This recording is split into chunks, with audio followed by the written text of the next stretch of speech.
இது வந்து on off button. இப்படி ஆன், இப்படி ஆஃப் பண்ணிக்கணும்.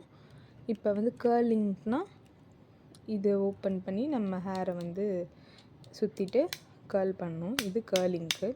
இதை எப்படி ஓப்பன் பண்ணுன்றது நான் லாஸ்ட் வீடியோவில் காட்டல, ஸோ அது மட்டும் காட்டுறேன். இந்த பட்டன் இருக்கு இல்லையா, இதே பட்டன் தான் வந்து இங்கேயும் இருக்குது. இப்போ இந்த பட்டனில் ஒரு பக்கம் நம்ம புஷ் பண்ணிட்டோம் அப்படின்னா இதோ கிரிம்பர் ஓப்பன் ஆகுது. தெரியுதுங்களா? கிரிம்பர் ஓப்பன் ஆகுது. இப்போ இதை க்ளோஸ் பண்ணோம் அப்படின்னா க்ளோஸ் பண்ணிட்டு இந்த பட்டன் வந்து இதோ இப்படி நடுவில் இருக்க மாதிரி தள்ளிக்கணும். ஃபுல்லாக தள்ளிங்கன்னா அதான் இந்த மாதிரி ஸ்ட்ரெயிட்னர் ஓப்பன் ஆகிடும். ஒரு கையில் வேறு பண்ணுறேன்னா பேலன்ஸே இல்லை.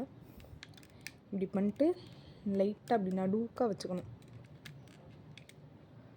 ஒரே ஒரு நிமிஷம், நான் நடுவில் இப்போ வந்து இங்கேயும் பேலன்ஸ்டாக இருக்குது, இங்கேயும் பேலன்ஸ்டாக இருக்குது. ஸோ நடுவில் இருக்குன்னா அவ்வளோதான், எல்லாமே ஃபுல்லாக க்ளோஸ் ஆகிடும். நமக்கு எந்த சைடு வேணுமோ அந்த சைடு தள்ளி கிரிம்பர் ஸ்ட்ரெயிட்னர்லாம் நம்ம ஓப்பன் பண்ணிக்கலாம்.